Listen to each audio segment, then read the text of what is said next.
మీ ఇంట జరిగే ప్రతి శుభకార్యాలకు ఆఫర్లు తుమ్మిడి బ్రదర్స్ కోటగుమ్మం రాజమండ్రి. సుమన్ టీవీ ప్రేక్షకులందరికీ నమస్కారాలు. భోగ భాగ్యాలనిచ్చే భోగి రోజు ఆచరించవలసిన నియమాలు చాలా ఉంటాయి. చాలా మందికి అనేక ప్రశ్నలు కూడా వస్తుంటాయి. భోగి స్నానం ఎన్ని గంటలకి చేయాలి? భోగి పళ్ళు పోసేందుకు శుభముహూర్తం అవసరమా? భోగి రోజు చేయవలసిన ఆచార వ్యవహారాలేంటి? ఇలాంటి క్వశ్చన్స్ అన్నింటికి ఆన్సర్ చెప్పడానికి మన ముందు ఉన్నారు ప్రముఖ జ్యోతిష్య పండితులు, పంచాంగకర్త, అలాగే ఆధ్యాత్మిక విశ్లేషకులు ప్రభాకర్ శాస్త్రి గారు ఉన్నారు. మరిన్ని వివరాలు అడిగి తెలుసుకుందాం. గురూజీ నమస్కారాలు. గురూజీ నమస్తే అండి. భోగి శుభాకాంక్షలు. ముందుగా మీకు సుమన్ టీవీ ప్రేక్షకులందరికీ భోగి మరియు సంక్రాంతి శుభాకాంక్షలు. Thank you Guruji. భోగి రోజు యాక్చువల్లీ భోగి స్నానాలు చేస్తాము, చిన్నపిల్లలకి భోగి పళ్ళు పోస్తాము. అంటే భోగి రోజు చేసే స్నానానికి ఈ ఫలానా టైంలో చేయాలి, లేదు ఈ శుభముహూర్తంలోనే భోగి స్నానాలు కానీ భోగి మంటలు కానీ పూర్తి చేయాలని ఏమైనా ఉంటాయంటారా? సర్వమంగళ మాంగళ్యే శివే సర్వ అర్ధసాధకే శరణ్యే త్ర్యంబకే దేవి నారాయణి నమోస్తుతే. శ్రీ మహాగణాధిపతయే నమః, శ్రీ మహాసరస్వత్యే నమః, శ్రీ గురుభ్యో నమః. హరి ఓం.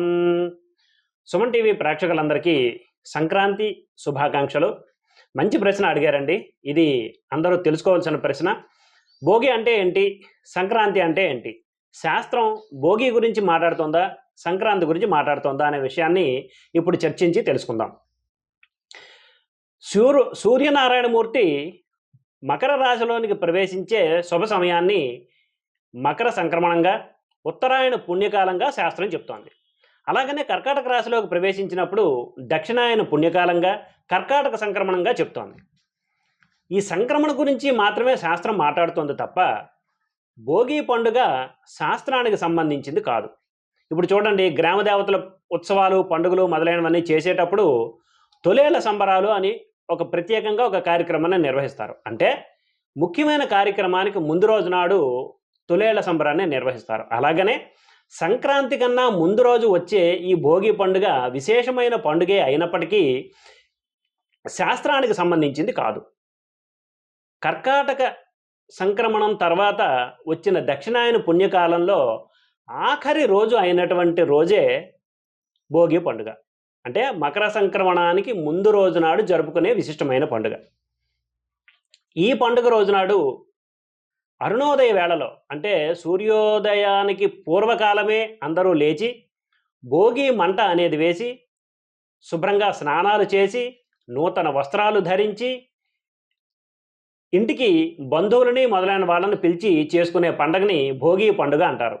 భోగి పండుగ, భోగి పళ్ళు, భోగి మంటలు మొదలైనవన్నీ ఒకే పదంతో, భోగి అనే పదంతో ప్రారంభం అవుతున్నాయి. భోగి అనగా భోగము అని అర్థం. భోగం ఎందుకైంది అంటే ఈ పండుగ ప్రారంభం అయ్యేపాటికల్లా వ్యవసాయదారులందరికీ వారి వారి పంటలు చేతికొచ్చి ఆనందంగా గడిపే సమయం, మరియు కొంత పంటని విక్రయించడం వల్ల, అంటే అమ్మడం వల్ల వాళ్ళు కొంత ధనాన్ని సంపాదించుకొని ఆ ధనంతో ఆ సంవత్సరంలో మిగిలిన రోజులన్నీ ఆనందంగా గడపడానికి ఒక ప్రణాళిక ఏర్పాటు చేసుకునే రోజు కాబట్టి దీనిని భోగి పండుగగా వ్యవహరిస్తారు తప్ప భోగి పండుగ ఈ సమయంలో చెయ్యాలి, భోగి స్నానం ఈ సమయంలో చెయ్యాలి అని శాస్త్ర ప్రమాణం అంటూ ఏమీ లేదు. సూర్యోదయ పూర్వం లేవడం, ఈ చలిని తట్టుకోలేక భోగి మంటలు వేసుకోవడం, ఆ మంటలు వేసుకున్న తర్వాత ఆ వేడి నీళ్లతో స్నానం చేయడం, ఆ భోగి మంటల్లో స్వచ్ఛమైన ఆవు పేడతో తయారు చేసిన పిడకలు మొదలైనవన్నీ వేయడం, భోగి మంట నుంచి వచ్చిన ఆ ధూమాన్ని భస్మంగా ధరించడం మొదలైనవన్నీ ఈ భోగి పండుగలో ముఖ్యమైన ఘట్టాలు. మీరు చెప్పినట్టు టైం అవసరం లేదు, కాకపోతే సూర్యోదయానికి ముందు ఓకే. భోగి మంటలు అనేసరికి ఇప్పుడు మనం చూస్తున్నాం ప్రతి ఒక్క ఏరియాలో భోగి మంట వేస్తున్నారు. కానీ అంటే మరి అది వెయ్యొచ్చు అని తెలియదు కానీ టైర్స్ అని అంటే వేస్ట్ అంతా వేస్తున్నారేమో అని. అసలు భోగి మంటలోని ఏమేమి వేయాలి, ఏమేమి వేయకూడదు? ఈ భోగి మంట అనేది సరిగ్గా మనం వేసుకునేది భోగి పండుగ రోజు నాడు వేసుకునే మంట. హేమంత ఋతువు ఇంకా ప్రారంభం అయ్యి హేమంత ఋతువులో మనం ఉండేటప్పుడు విపరీతమైన మంచు కురుస్తుంది. అది మన శ్వాసకోశ వ్యవస్థకి చాలా ప్రమాదకరమైనది. కాబట్టి ఆ కాలంలో ఈ చల్లదనాన్ని తట్టుకోవడం కోసం వేసే మంట కూడా ఈ భోగి మంట. అయితే భోగి మంట సుమారుగా 3 గంటలు, తెల్లవారుజామున 3 గంటలు ఆ సమయంలో లేచి చక్కగా ఎండిన కర్రల్ని తీసుకొని వాటితో పాటుగా అక్కడ స్వామివారిని ఒక్కసారి ధ్యానం చేసుకొని ఒక ఆకు, చెక్క, అరటిపండు, ఓ బెల్లం ముక్క, యథాశక్తిగా కొంచెం పువ్వులు మొదలైనవన్నీ వేసి పూజ చేసి ఎండు కర్రలతో ఆవు పేడతో తయారు చేసిన పిడకలతో వేసుకోవాల్సిన మంటే తప్ప ప్రస్తుత కాలమాన పరిస్థితుల్లో మంట తొందరగా రావడం కోసం, ఎక్కువగా ఉండడం కోసమని ఈ టైరు బళ్ళు, అలాగనే పెట్రోలు, ఈ ప్లాస్టిక్ వ్యర్థాలు మొదలైనవన్నీ వేసి ఈ భోగి మంట పెట్టేస్తున్నారు. అయితే అది శాస్త్రసమ్మతం కాదు. అంతేకాకుండా మన ఋషులు చెప్పిన దాని ప్రకారంగా ఎండు పుల్లల్ని కాలిస్తే, అలాగనే కొన్ని రకాల సమిధల్ని కాలిస్తే వాటి నుంచి వచ్చే ధూమం మన ఆరోగ్యాన్ని బాగు చేయడంతో పాటుగా మన శరీరానికి వేడినిస్తుంది, శ్వాసకోశంలోకి వెళ్ళి మంచి చేస్తుంది.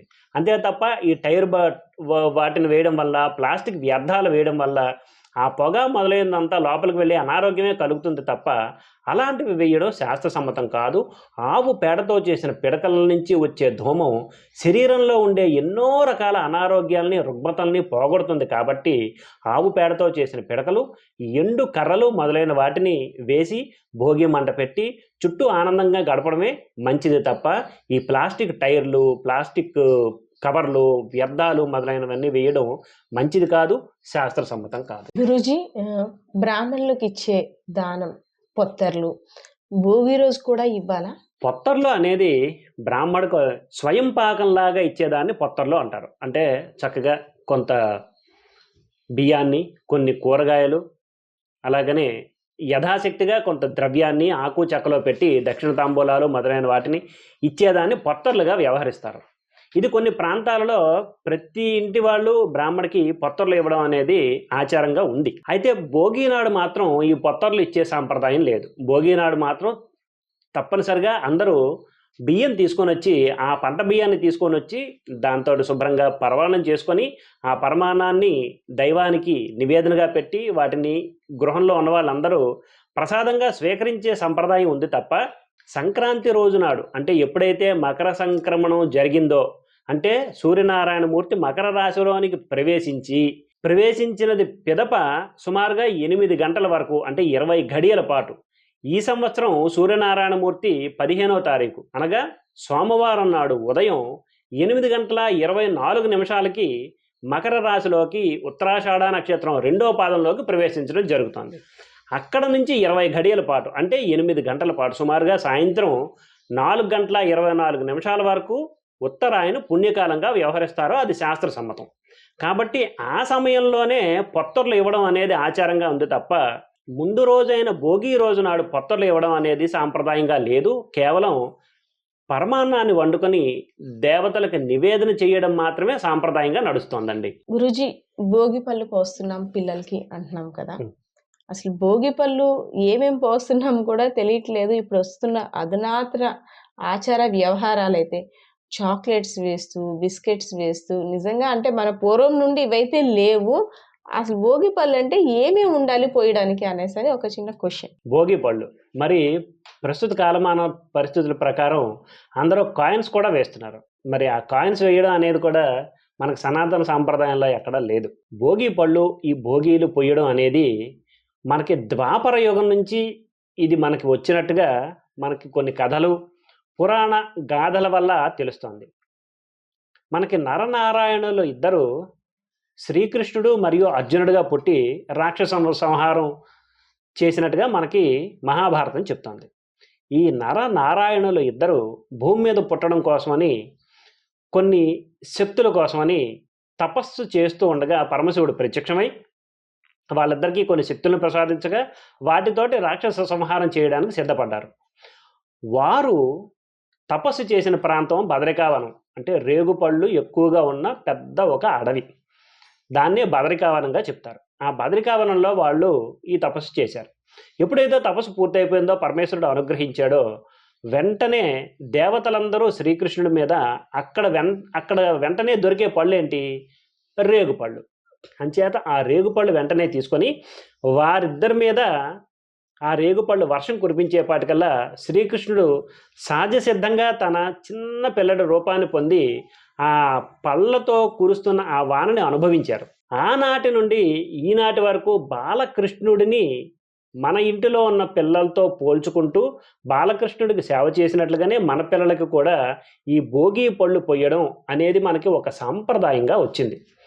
కారణం ఏంటంటే మన మహర్షులు ఏం పెట్టినా మన ఆరోగ్యాన్ని దృష్టిలో పెట్టుకొని పెట్టారు కాబట్టి భోగి పళ్ళలో మనకు పోసేవి ఏంటేంటి, 1 చెరుకు ముక్కలు, 2 రేగుపళ్ళు, 3 కాసిన్ని పువ్వులు, పూర్వకాలంలో అయితే రాగి నాణేలు మొదలైనవి కుంకుమ పెట్టి హారతి ఇచ్చి 1 నుంచి 11 సంవత్సరాల లోపు పిల్లలకి భోగి పళ్ళు పోయడం అనేది సాంప్రదాయంగా వచ్చింది.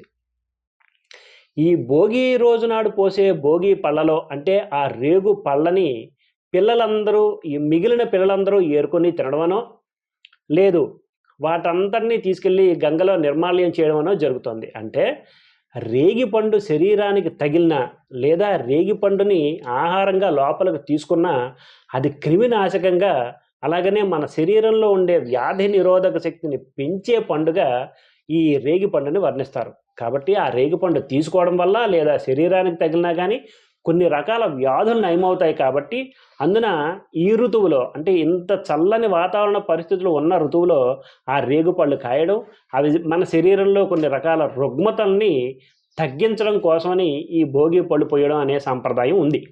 అయితే ఈ భోగి పళ్ళు ఏ వయసులో పొయ్యాలి, ఏ వయసు నుంచి ఏ వయసు దాకా పొయ్యాలి అనేది కూడా చాలామందికి ఉండే అనుమానం. భోగి పళ్ళు 1వ సంవత్సరంలో పోస్తారు. 1వ సంవత్సరంలో పొయ్యలేని వాళ్ళు 2వ సంవత్సరంలో కాకుండా మళ్ళీ 3వ సంవత్సరంలో ప్రారంభిస్తారు. 1వ సంవత్సరం నుంచి అంటే జననాదిగా 1వ సంవత్సరం నుంచి 11వ సంవత్సరం దాకా ఏ వయసులో ఉన్న పిల్లలకైనా కానీ, ఆడపిల్లైనా మగపిల్లడైనా కానీ భోగి పళ్ళు పొయ్యడం అనేది మనకి సాంప్రదాయంగా వస్తుంది అప్పటి కాలం నుంచి. గురూజీ ధన్యవాదాలు. నిజంగా అంటే భోగి అంటే ఏంటో తెలియదు.